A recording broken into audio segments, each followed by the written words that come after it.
All right, let's get started. Good morning. My name is Erica Perrell. I'm the communications manager at APEC, and I'm happy you could all join us this morning. I do have a couple of quick notes before we do begin. Recording of today's session, as well as the presentations, will be available by tomorrow morning. We'll also email you a copy tomorrow morning, but it will be available on APEC's website. Feel free to share with your friends and your colleagues and anybody who might find the information from today's session helpful. While you're on our website, you can actually also see additional research that APEC has been doing and does on the economic impacts of COVID-19 in Atlantic Canada, but then also additional research as well. Make sure that you are up to date on what that research is. So follow us on social media, the best spots, Twitter and LinkedIn. That's where we will first notify you of all of our releases and research and events that we'll be hosting. To make sure you can also subscribe for email updates. So we do send out, we promise not to flood your inbox, but we do send out event notifications, whether it's webinar now or publication releases. Finally, APEC is a membership-based organization, so if you're interested in supporting the research we do, while you're on the website, you can check out membership information on the member section of the website. And again, one more time, because I know some people will wonder if you can get a copy of today's presentations. So PDF copy will be available on the website by tomorrow morning, as well as an actual stream of the webinar itself. We will send you an email link to that first thing in the morning as well. With that, I'd like to hand over the virtual microphone to APEC's President and CEO, David Shondy, who will host and moderate today's webinar. Well, thank you, Erica, and welcome everyone to what is our fifth webinar in our COVID series. Today's session expands upon some of the material that we highlighted in our Tuesday session. If you missed that, you can watch the recording available on our website. On Tuesday's session, we explained how COVID-19 has had uneven effects by province, by industry, by socio-demographic groups, and this is going to continue in the recovery. We also have a number of issues to resolve, like transit and childcare, to ensure a sustainable recovery. This is one of the slides we used in that presentation on Tuesday that highlights how females, youth, less educated workers and low-wage workers have been particularly affected by COVID-19 and the economic shutdown. And we didn't have time with all the issues we were talking about on Tuesday to have sufficient discussion on this topic. So this morning, we want to have a longer discussion on some of these vulnerable populations. So joining me this morning to delve into this topic in more detail, first we have Armine Yalnizyan. She's the fellow on the future of workers with the Atkinson Foundation. Armine is a leading voice and commentator on Canada's economic scene. She has served as the Senior Economic Policy Advisor to the Deputy Minister of Employment and Social Development Canada. She also helped lead the Inequality Project at the Canadian Centre for Policy Alternatives. And Armine will kick off our panel discussion with a focus on women and low-wage workers. She will then be followed by Kaylin McCluskey. Kaylin is the Executive Director of the Canadian Alliance of Student Associations. Kaylin is an East Coast transplant with a passion for federal politics and policy, and she's currently completing a PhD in interdisciplinary studies at the University of New Brunswick. And Kaylin will be focusing on youth and students. One sector at APEC that we've been particularly concerned about are Indigenous communities and businesses, in particular because of socioeconomic vulnerabilities that existed pre-COVID. We have a research project underway right now on COVID-19 and Indigenous communities and businesses, and we've already released a policy commentary and a research brief on these topics. These are available on our website, along with other Indigenous research that we've done, and the final research report is underway. So I would like to acknowledge that I am coming to you and speaking to you this morning from Mi'kma'ki, the ancestral and unceded territory of the Mi'kmaq people, and then our panelists are speaking from other locations that are also the traditional and unceded territory of various First Nations. So to provide more insight on what is happening with Indigenous peoples and communities, I'm pleased to welcome our third panelist, Chief Terry Richardson, Chief of the Pabineau First Nation near Bathurst, New Brunswick. Chief Richardson served 25 years in the Canadian military, including 4 tours of service. And upon retirement from the military, Chief Richardson worked in business and was elected Chief of the Pabineau First Nation in April of this year. So I'd like to welcome and thank all three panelists for joining us this morning. You'll have an opportunity to hear from each of them in turn. We've given them each an allotted time, and then we'll open up for questions. Again, you can use the chat feature to share your questions with panelists. We will endeavor to answer and address as many of those questions as we can in the time that we have allotted. So with that, I'd like to hand over to Armin, who'll begin this morning's presentation. Thank you very much, David. I'm just about to share my screen with you. And here we go.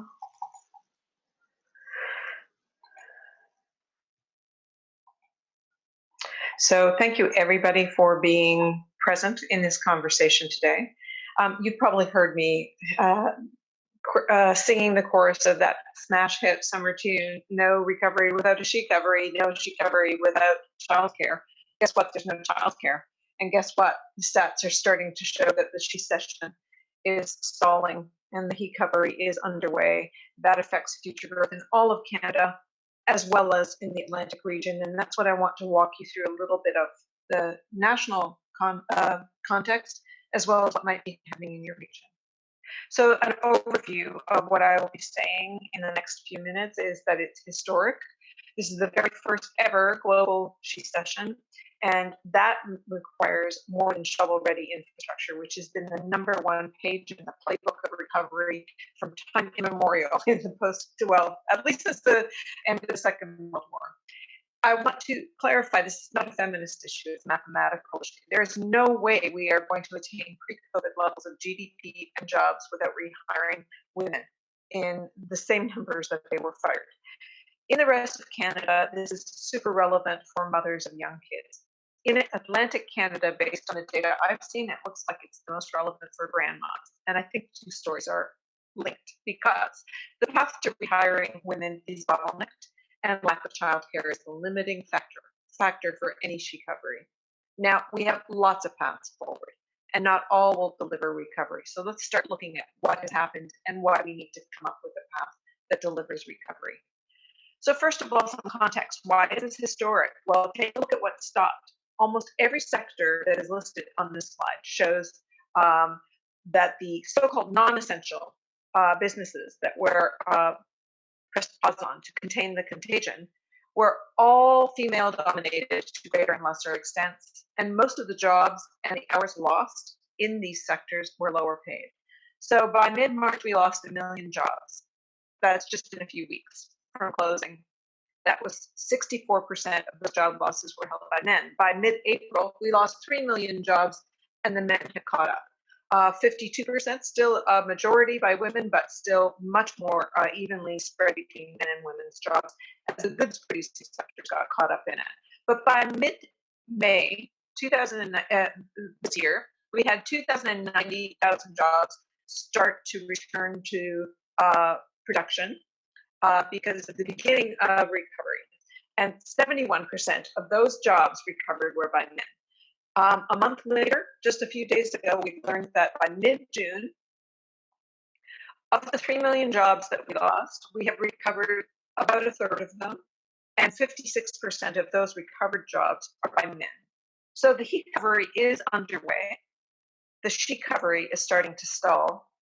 And the bad news is it could get a lot worse because the people that are now working might end up dropping out, who are women, because of the incredible role they are playing in doing paid work, doing unpaid childcare, and doing somebody else's paid work in the form of homeschooling in some jurisdictions. And if school doesn't return and childcare doesn't return, women are just going to throw in the towel. So it could get a lot worse. Historically, this is a reversal of how recessions have taken place. Historically, all recessions have been he sessions. Men lose jobs in the good producing sector, which are male dominated, and that's followed by a she recovery as women pick up jobs that men won't do because they pay too poorly. And you can see that since 1976, that has been the pattern, and the difference between men and women's employment rates has closed dramatically, as women have been one of the key factors to mitigating income inequality in Canada by increasing their contribution to household income. It's historic in the second sense that this is the first recession driven by low-paid job loss. And the big question that comes up, this is a chart pulled together by Mikhail Skutural, and from last month's data, but it's the same thing. As you heard on Tuesday, and as you will continue to see, most of the jobs that were lost were low paid.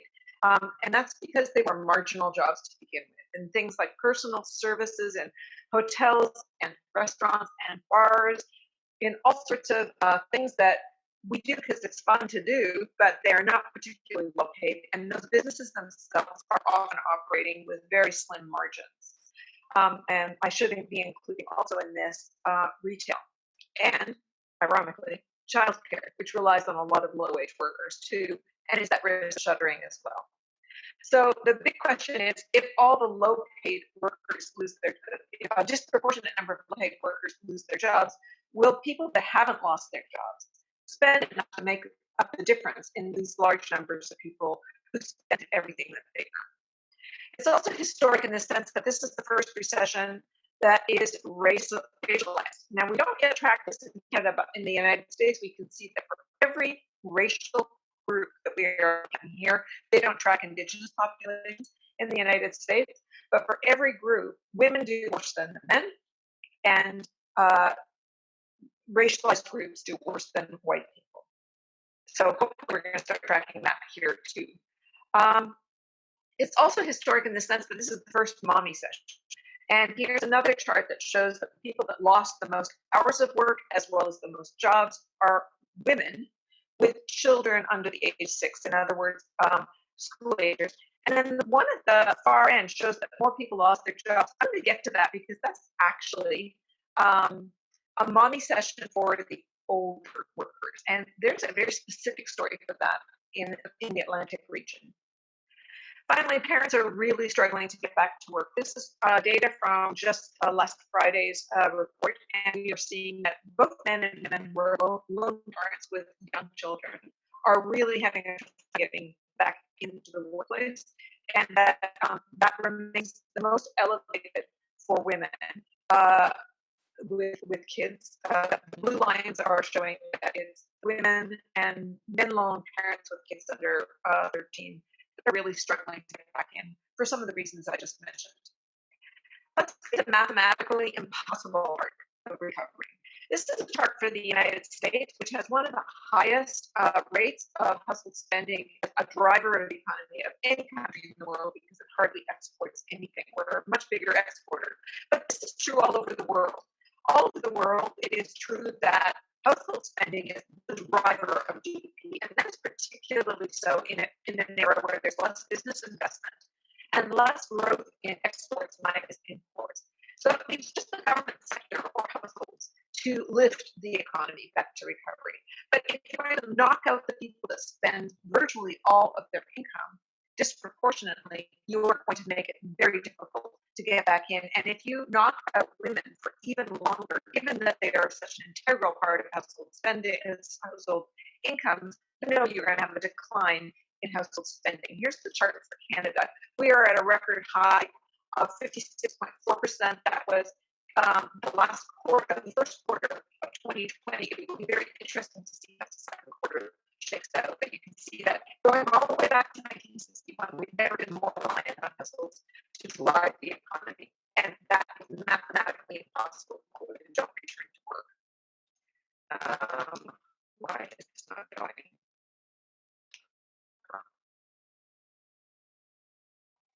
I'm sorry about this. There we go.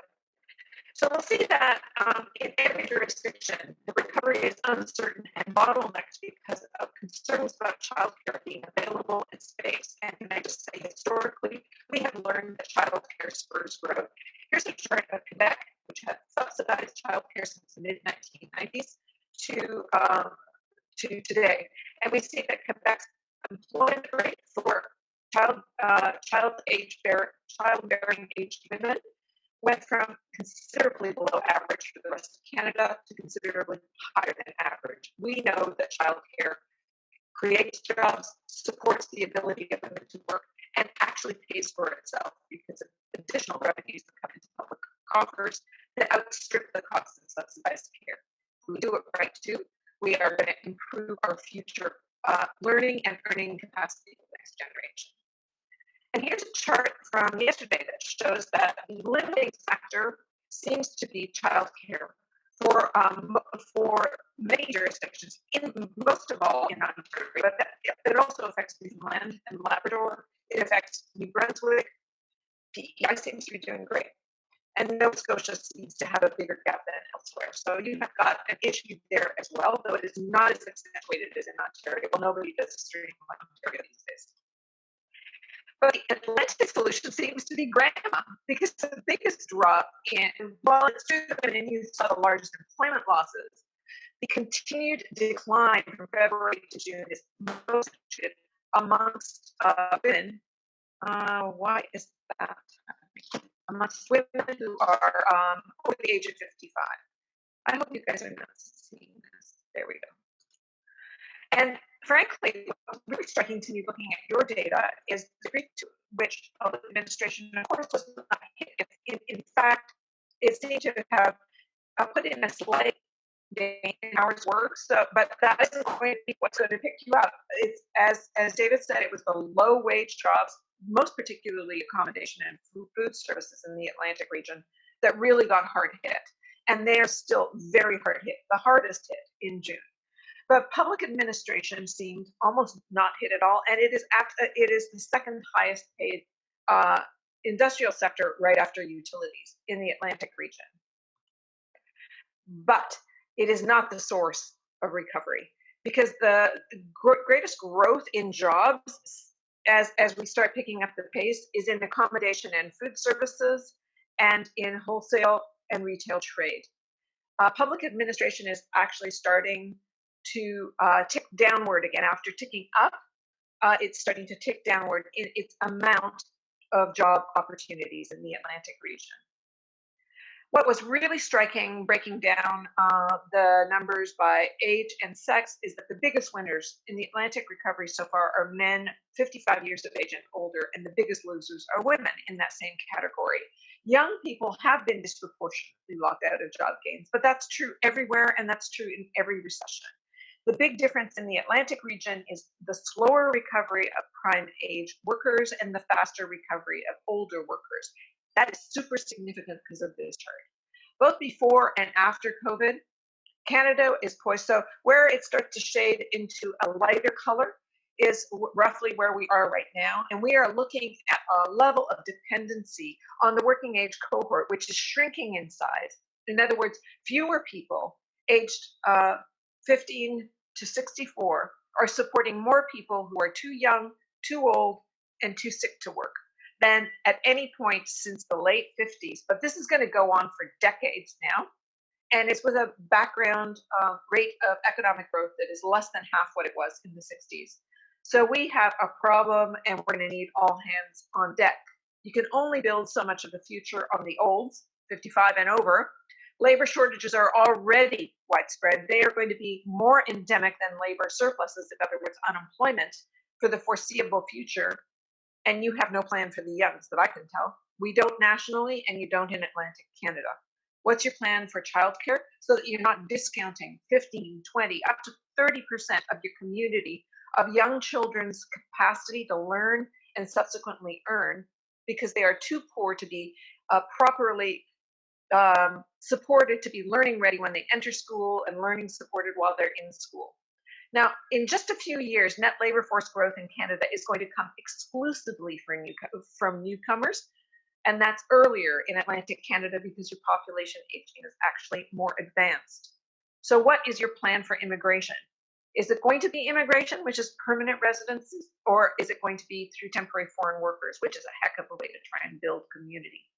So you've got some thinking to do about how you are going to build the recovery right now and the future down the road.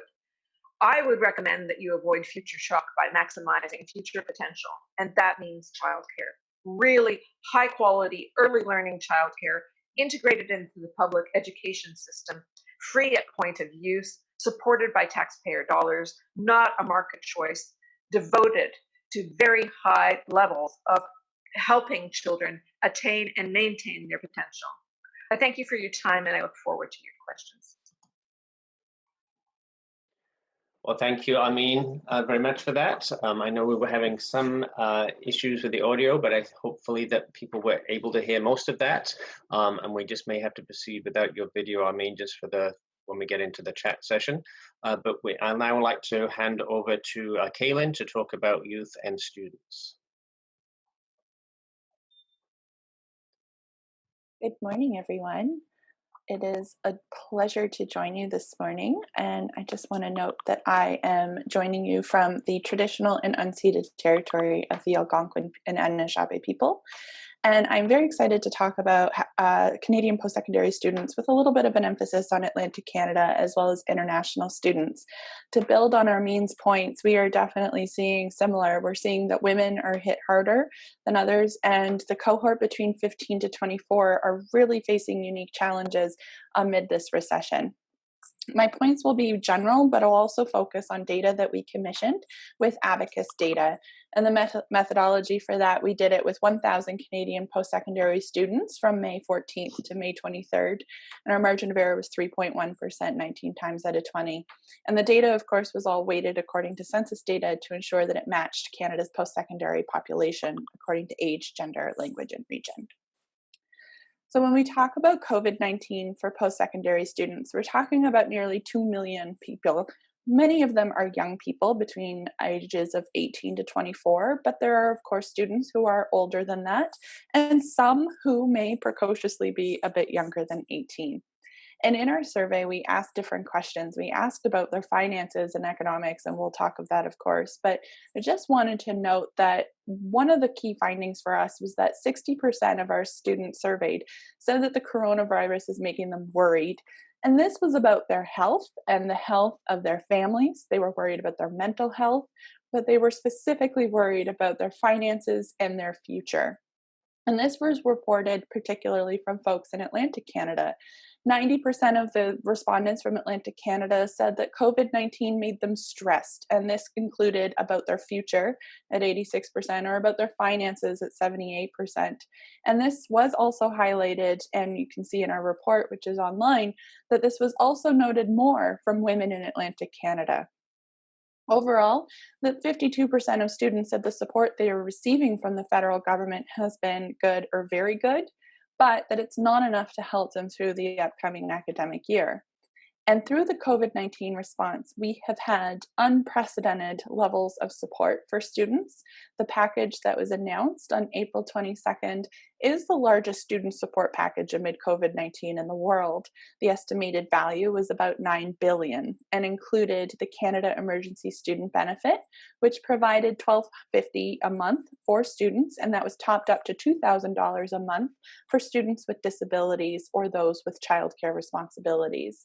It also included enhancements to the Canada Student Loans Program, including doubling the Canada Student Grant, which will now provide for 2020-2021 $6,000 that is upfront and non-repayable grants for students. And we know that these measures are the most helpful for students because there's no debt load with it at the end. It also increased the weekly maximum loan amount from $210 a week to $350. And it also included the Canada Student Service Grant, which is topic of conversation among many kitchen tables today. But students are very worried, and for us, we are particularly concerned because of the precarious nature that young people face in their employment. As Armin noted, that they are going to be hit harder than most. The general rule we use here when we're thinking about our students and the unemployment rate is to just take it and double it, which is a significant disadvantage that many young people have, particularly the summer jobs, and I'll talk of those in a moment. The summer jobs that our students take are typically in very hard impacted areas with COVID-19, notably the retail, the service industry, and tourism industries. However, this looks very different for our international students. They are not eligible for many of the supports. They are eligible for the Canada Emergency Response Benefit, which is available to anyone who earned $5,000 within the year prior and is $2,000 per month. But some students may not have reached that threshold depending on how they worked within the year. but international students are not eligible for the Canada Student Loan suite of programs. They are not eligible for the Canada Emergency Student Benefit. They are not eligible for Canada Summer Jobs, and they are not eligible for the Canada Student Service Grant. In our survey, over 80% of international students reported a negative impact on their financial situation. Our sample of international students within our sampling was small, but this has been found as well in other surveys, some small, some a little larger, within Atlantic Canada and across the country, that international students are facing additional challenges than our domestic students are. And as such, from our data, 68% expect having to rely more on their personal savings for fall 2020. And because of challenges with access and entry, but also challenges with the postgraduate work permit and delays with student visas and study permits, which have just been addressed yesterday, 24% were reporting delaying or deferring their fall 2020, and this was in May, and 12% were already switching to part-time studies. So for young people and post-secondary students, we are definitely seeing a crunch, and we are seeing an unprecedented, again, that word keeps coming up and to the effect that it'll likely become a hashtag at any minute now. But we are seeing that they are facing unprecedented challenges and are very concerned about what this looks like, not just this summer and in the response, and not just in the months to come as we recover, but also how do we get to resiliency for these students. So just a bit about our data. Again, our survey was run in May, so we were still very much unsure of what things would look like and if phase 2 would happen or the Atlantic bubble was going to happen. Seems like lifetimes ago that May or March was. But the financial impacts were already felt at the beginning of the pandemic. Half of students had part-time employment plans interrupted, and the impacts were reduction in income, but also many lost income entirely. And that also extends into into the fall 2020 and beyond. We also know that students say they're going to feel these impacts for some time. And over a quarter are saying their full-time employment plans are impacted, and this would have included folks who were graduating in the midst of this. And they're worried about lower income, not just through this summer or through the next semester or through the next academic year, but beyond. And moreover, they're worried that this will have lasting impacts. And I think that worry is well-founded, as again, it's not just about the recovery and the response to COVID-19 right now, but what does this look like for their education? What does it look like as they go forward? What does it look like as they are planning their futures, not knowing what that future may look like? 89% reported the pandemic would change post-secondary delivery beyond this year. And 75%, or 3/4 of these students, said it would have a lasting impact on their financial situation beyond the year. And they're also worried about their employment. And I'm just seeing in the chat, the slides just for international students are all PSE. These slides are about all PSE. The breakdown was on international students on only that slide, but can happily follow up on more post-international student data. So we have the full report that's available on our website, but the long story short and the takeaway from this is that students are worried, and they are worried about their education. They are worried about their health. They are worried about their finances. They are worried about their jobs. They are worried about their loved ones. And that is emphasized from those who may be here from abroad. For international students, we have anecdotal reports that some were stuck here in Canada for the summer that they weren't anticipating because either it was unsafe for them to return home or they were unable to return home because of the quickness of the response. And for some of those students, we have anecdotal reports from stakeholders in our space that some international students were found to be hoarding food. Some were making more use of food banks. We're hearing this from our student union members across the country that their food bank usage has gone up tremendously. And this is a dire situation for everybody. And as we've been framing it here at CASA, we are all weathering this storm and we are all in it together, but we're all in different boats. And I would encourage you to think that many post-secondary students and young people, they have a boat, but some of them may only have a raft to get through this. So that's how we've been framing things, and to ensure that we're advocating for students, and particularly right now international students who've been left out of the supports to date, to ensure that students are able to fulfill the requirements of their programs so that they can participate in our economy to their fullest potential and weather this storm and end up with prosperous futures. And I very much look forward to your questions. Well, thank you very much, Kayleen, for those remarks and the analogy that you shared. So I'd now like to hand over to Chief Richardson to share his remarks.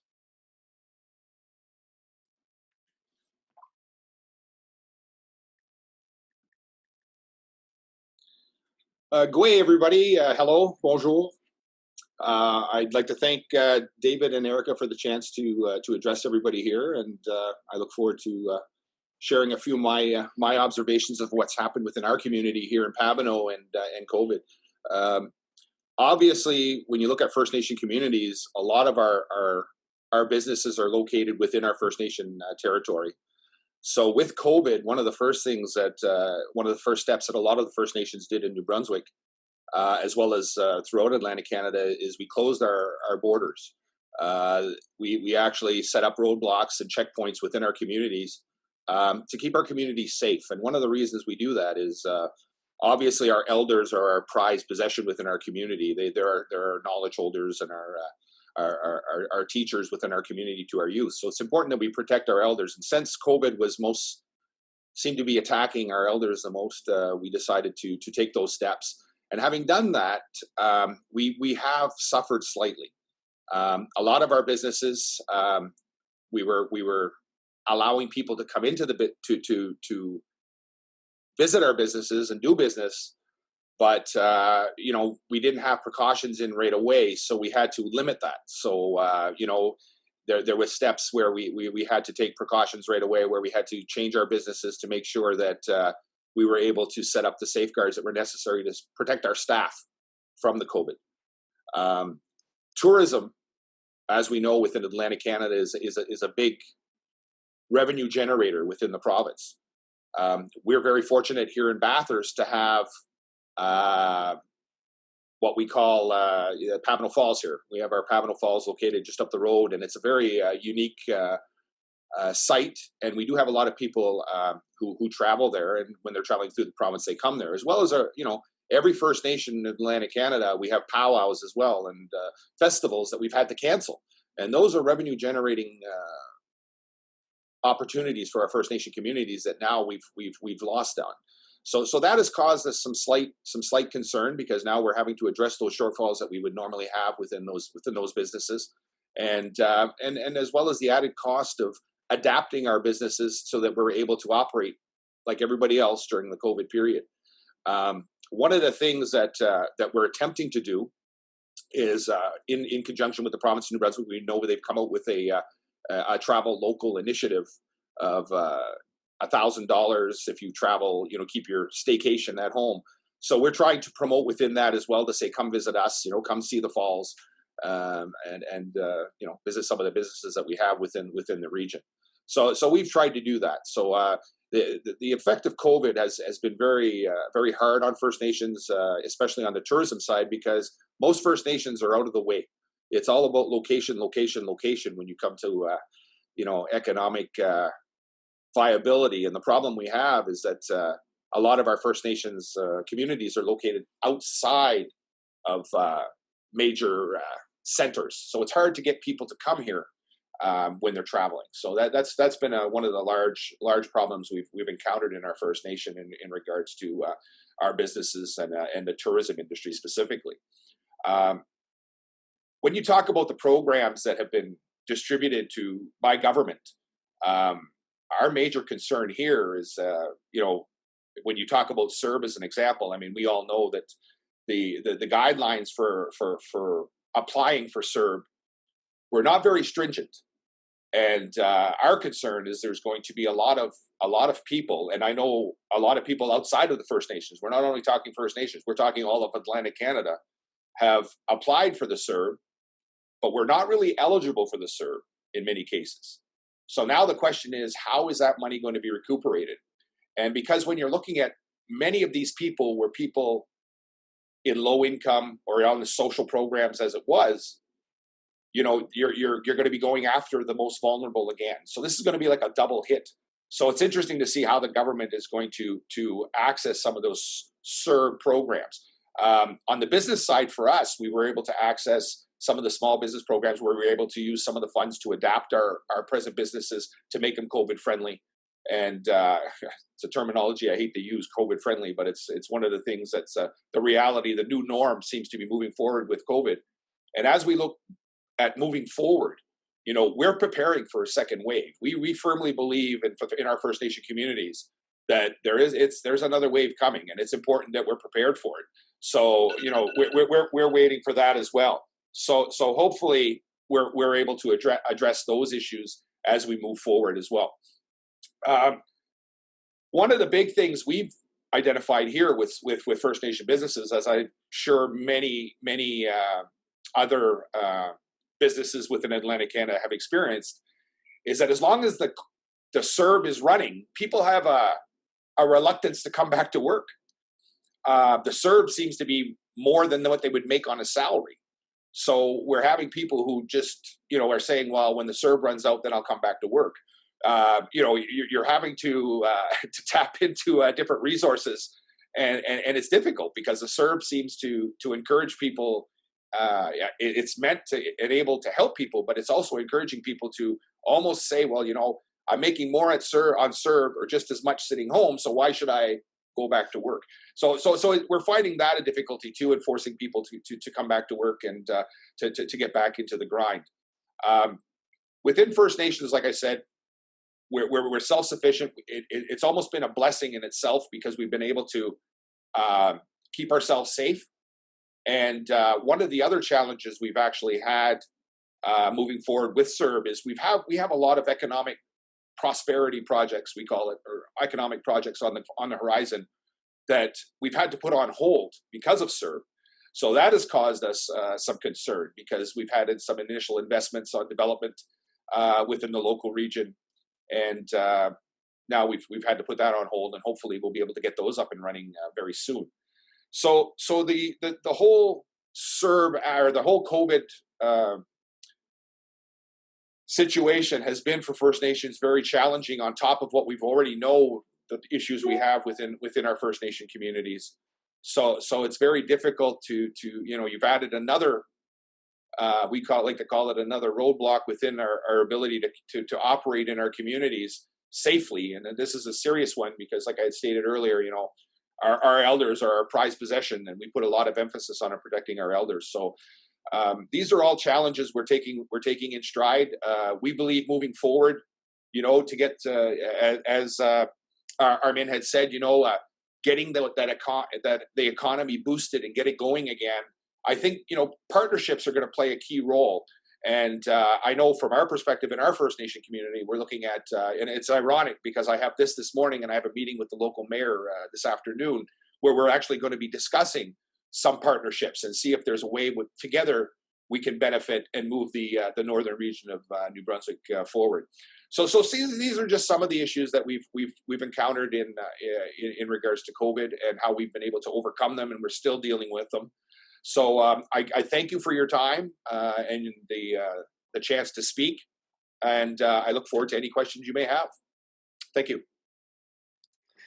Well, thank you, Chief Richardson, as well as to Kaylin and Armin for your remarks. So we will open the chat for questions for our panelists. We're happy to take those questions that you have. Chief, I might just come back to you first, just around the CERB benefit. I assume this has been of some benefit to some of the Indigenous people on your communities, but is it now that you kind of maybe want to see that either ended or amended so that the disincentive effect that we have shared on our website, especially on those low incomes, the incentives, you just, once you go over that $1,000, you lose everything rather than having some graduated. So is that what kind of your business community wants to support the economic development, maybe a different approach to allow the business and the economy to recover while still maybe providing other means of support for those vulnerable? Do you have any thoughts on that? I agree with you totally there, David. That's the issue we're having, right? I mean, you're giving COVID money. You're just throwing a whack of money, and it's not us that are going to suffer right now. It's our future generations. Within First Nations, we look at our seventh generation, and moving forward, our future generations are going to inherit this massive debt, both First Nation and non-First Nation. And I think there's got to be a better control of the CERB. And I think what happened was when it was first, even though the intent of the government was to help people, they did it without looking at the overall aspect of it. And I think we're in a situation now that we're going to end up paying for that, I believe. Great. Kaylin, I know one of the challenges for our youth is that why it's important for the whole society. This is our future. This is our future workforce, and it's their training that is being impacted, as well as their finances to maybe undertake that training. Do you have some thoughts about how we might help our young people kind of through this? Because I know you highlighted, I think, at least for international students, 1 quarter we're thinking about deferring. I know my own daughter's having a lot of questions. Online learning is not something that works well with her. But this is also a difficult time to be able to find alternative employment. So, I mean, do you or does the association have thoughts about how do we help students, employers who need people? I know, maybe more part-time work or kind of co-op programs in a way that they can be less in school, a little bit of work, and kind of manage the finances but support the recovery. Any short-term thoughts or kind of bigger picture things about how we help integrate our students into the workforce now and going forward? Absolutely. We spend a lot of time talking about that, not just in the COVID and the recovery, but in general. So for us, we're always advocating for our post-secondary system to be affordable, accessible, innovative, and high quality. And that innovative part is that it also needs to prepare young people for what's coming next. In 2012, it's a little outdated, but there was a study in education that purported that 65% of school children in 2012 were preparing for careers that didn't currently exist. And we know that to continue to be true and will remain true post-COVID as more things move online, digital by default, and so on and so forth.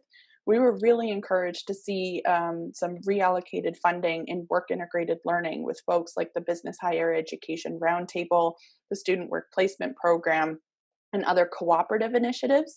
So that way, educational training and the application of what folks are learning, whether in the college or university space, can actually be applied to real life solutions and real life challenges in the workplace, but also giving people the context and the ability to work, not just study. So that way we're moving from theoretical into more of a praxis orientation. So work integrated learning has been significant and will continue to be significant throughout COVID to ensure that we're making those linkages and that they're kind of right on time. More broadly, I think this is showing us about the affordability of education and what are people getting for that quality. And we've seen these debates emerge, particularly in Atlantic Canada, where there have been job actions on campuses and semesters have been in question. And so what are students paying for? And there have been a host of different things, but at the end of the day, they're paying for more than just something delivered. It's a broader experience. And we know that folks are also worried about campus supports, that it's not just about talking on a screen with one professor. It's also about mental health services. It's about student supports. For international students, it's about their connection in with an international student advisor. It's about financial services. It's about career counseling. It's about a lot more than just what's on a syllabus. But work integrated learning is going to be crucial, and we're in conversations with that, as well as how do we ensure that cooperative education can still happen safely in this COVID reality. Great, thank you, Colleen. I want to go to Armin, and then I know there's a few questions around students and student finances. We can maybe come back to you. Armin, you talked about kind of the gender issues and how important that is.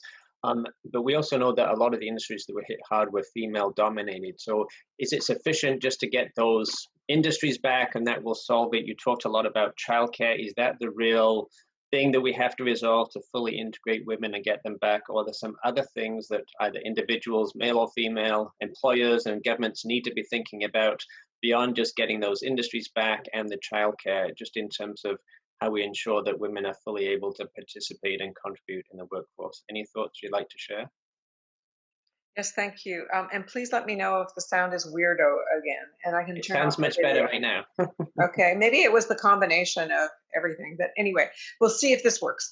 The truth is that recovery is going to be very difficult in any part of the country for firms that were marginal going into COVID because of reduced volume of business. And that was the case. That's why so many people that were young, that were recent immigrants, that were women, that were low paid, got dinged the hardest. These are non-essential businesses. There are businesses that are kept afloat by discretionary spending and are often marginal in terms of their profit margins. And consequently, if you were just kind of eking out a living in a bar or a restaurant, or if the company was eking out a living in a bar or a restaurant or personal services or retail prior to the downturn, it might not be possible for them to last going through. The critical part of this, however, is structural. So we will have more permanent layoffs going forward because there will be more companies that were marginal to begin with that cannot deal with the lost volume of business and stay afloat. But there is a structural part of this, which is that part of exactly these type of marginal industries is in the childcare ecosystem. In the United States, they estimate half of the regulated spaces, 4.5 million spaces, are at risk of shuttering. And that a different study estimates that it would take $9.5 billion every month just to maintain existing capacity. And don't forget, COVID requires us to expand capacity with higher adult to child ratios, more physical space, more time and money spent on cleaning and cleaning supplies.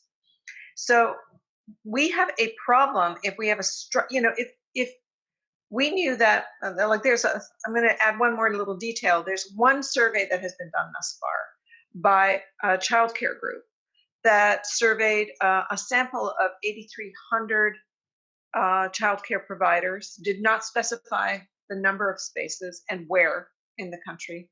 They had a 79% response rate, which is great, but that's not by any means the universe of childcare across the country. 36% of those respondents said they weren't sure if they were going to be able to reopen or reopen fully, much less at an expanded capacity. So if I was to tell you that 36%, maybe half, of our roads and bridges were at risk of collapsing, we would have a national plan. That we would not leave money on the table. We would not hamper economic opportunity, earning opportunity, business opportunity by shutting down a third to half of our roads and bridges if we knew that there was a risk of doing that. We have zero plan for childcare. And without childcare being there, it is as critical a part of the social infrastructure as roads and bridges are to physical infrastructure, not just for women, but for the entire economy. Because if you're going to knock out spending power because women can't get back to work, then households are going to be, bringing back their spending. And that's going to affect even more of those businesses that may not have been marginal, but suddenly become marginal because they're operating at 40, 50% of their earlier volumes, which is not supportable for a lot of businesses. So whereas everything is necessary, and we're seeing in Atlantic Canada certainly a strong rebound of accommodation, hospitality, bars, and stuff like that, which are low-wage jobs, as my slide showed you, that's not going to be enough to lift all boats or create boats out of rafts, as Kaylin was saying. We do need to have a strategy not only for the recovery period, but as we move forward, we are going to reap what we sow, whether we sow zero or whether we sow something. If we discount the learning and earning ability of the next cohort of earners, you will be paying for it in droves. And the only solution for you in the Atlantic region will be importing the solution for labor and skill shortages, which creates a whole other cascade of political and economic issues. So my highest recommendation to you is come up with a plan, figure out what part of your ecosystem is at risk of not reopening, what part of it actually delivers early learning and childcare, beef that part up, make it more accessible for people, and you will watch your economy thrive.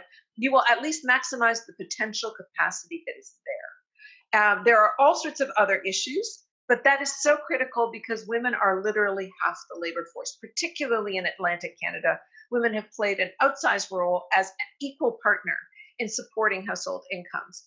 You cannot get along with fewer of them. So figure out, if grandmas, if women over 55 are withdrawing to help their kids be able to get back to work, you're, cutting off your nose to spite your face. So I hope that you come up with some solution that is based on making sure the critical physical and social infrastructure is there to support all forms of business, all genders, all ages. It's just impossible without childcare. Great. So, Kaylin, there's a question for you that kind of came in around support or initiatives to support PSC students recovering. And I know you mentioned there's a number of existing programs in place, but do you have thoughts around what else might be needed or how these current programs need to be extended or modified as we move forward? Absolutely. So one of the things that COVID is showing is the challenges that we have in the affordability and accessibility of post-secondary education. And here at CASA, we've been talking a lot that as we get into the recovery and resilience mode economically, there are likely going to be more and more people who will need to return to some form of post-secondary, whether to upgrade their skills or to learn new skills, to recertify. And there may be some who elect to make a career switch, that they may have realized that what they were in is no longer fitting, or they want to be able to participate in remote work should the second wave or subsequent pandemics occur. So with these kinds of shifts, we're looking at that. At CASA, we're pretty big on this, and some of the things that we are pushing for to help in this recovery are ensuring that those Canada Student Grants, which have been doubled, so it's up to $6,000 for students who qualify, that is non-repayable. It is an upfront non-repayable grant. We want those extended beyond 2020, 2021. We'd also like to see the changes to the student loan programs be maintained. $210 a week is not a lot, pretty much anywhere in Canada for any student. So keeping it at that $350, but looking at debt caps and looking at what is the value of debt that students are needing to take on and how that's influencing them after they graduate and as they enter the workforce. The other is we'd like to see a interest-free grace period for folks who have children under 5. Even as we return to childcare situations and that availability, balancing a child care payment for daycare as well as a student loan payment can be untenable for many people. And so looking at that affordability, not just to go, but to complete and then to enter the workforce. We'd also want to see more funds available for work integrated learning to ensure that people have the ability to get the hands-on training that may be needed in their careers and to do that safely. And basically anything that can be done to ensure that the affordability of post-secondary remains top of mind amid the recovery and even into the resilience mode of the economic recovery is going to be crucial, but particularly for young people, also young people with disabilities and young people with children, is going to be a real value added for our society. That's great. We've got a question here for Chief Richardson on the CERB, and then we'll go to Armin just around a national care plan. If you've got any other questions, we've got about 5 minutes left, so I just encourage you to put those in the chat as quickly as possible. Chief Richardson, you talked about the CERB, and kind of the question that came in was around the disincentive effect that you mentioned seems to highlight income inequality and affordability issues from low income or low wage workers. That was a broader issue before COVID. And I just wanted some input from, is that true of your community? And then in terms of if the CERB is recovered from individuals who applied who are maybe not eligible, how that might impact kind of social assistance or other support programs kind of going forward. Any thoughts on those aspects? Well, I think what had happened is, when you look at CERB within our First Nation communities, it was an opportunity for people to access funding that would help them to get through this situation. But unfortunately, as a community, we were getting funding as well from other resources to help our members through. So now you're looking at people who have accessed this funding, and the government is saying, we're gonna be looking at recouping that funding and getting it back from those individuals. But how do you get it back from individuals who are at the lowest level of income as it is? They're on the last. They're in our social programs, and so to get money back from them, you can't come to the community and ask us to to go after the social money. So they're going to be going after their income that they get through the federal, whether it be as the person who had asked the question stated, through the child tax benefit. That's probably what they'll do. But a lot of those families, and you talk about the inequality with women working. It's true. The fact is, most men have gone back to work, and it's the women within the general fields that they usually fill. That's why we need more training for women in those untraditional fields. We need more training for women in the fields of mining, of trucking. Let's get more women involved in those trades, and then we're going to open up those opportunities. And because within our First Nation community, that's where we're going to see the inequality, I believe, and it's the young families that suffer. And I believe that it's important that we try to do something to rectify that. And if we don't, we are going to run into a problem as we move forward. We may not see it initially, but it's going to catch us. And the question is it going to be next year? Is it going to be the year after? But we're going to see it coming. And it's very sad that, that we're going to be dealing with this. And I know we're not the only First Nation community. There's a lot of First Nation communities that are going to be dealing with that problem. So hopefully we're able to find out, the government is going to come up with a better solution to try to do this and figure out how we're going to address it, because I firmly believe that it's going to be something we're going to have to deal with within the next couple of years, for sure. Great, thank you. Two questions around childcare, if you're able to briefly address them, although they're kind of big topics. One is, what would it take to have a national childcare plan? And also, what can the public do to help with the current childcare situation? Do I have any brief kind of thoughts on those that we can address before our time's up? Yeah, I guess I would say that everybody is pointing fingers at everybody else in this story and saying, it's not my jurisdiction. And it is a national crisis. And can I just point out that the federal government is, of all the players in the economic ecosystem, is best placed with the lowest risk, lowest cost ability to borrow. It's cheaper for the feds to borrow than the provinces. Cheaper for the provinces to borrow than the municipalities, cheaper for the municipalities to borrow than the businesses, cheaper for businesses than households. The feds are the cheapest form of debt in the system. They have no functional upper limit on their fiscal capacity at the moment. The only functional limit would be inflation. That's nowhere on the horizon. Let's use the federal borrowing capacity to completely 100% finance a national strategy that integrates early learning with public education, that makes early learning potential free to households at point of use, so that we can actually invest in our kids and have all hands on deck in 15 years and help moms go back now and help people get training that they need. Just like Chief Richardson said, just like Kaylin said, we want people to educate themselves and train themselves. This is what people do every time there's an economic downturn. If you happen to have kids, you want to make sure that having kids isn't the barrier to that, where you're using this fallow time to actually improve your human potential to learn and earn.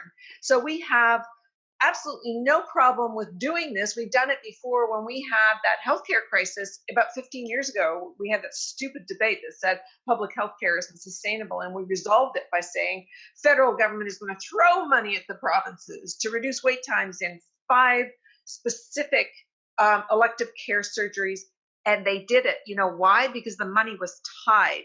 We could tie 100% dollar from the federal government to cash-strapped provinces and municipalities on condition that they are expanding early learning childcare, not warehousing, that it is through the public education system, not through market-driven and for-profit services, highly qualified, highly trained, well-paid workers, because workers' conditions are children's learning conditions.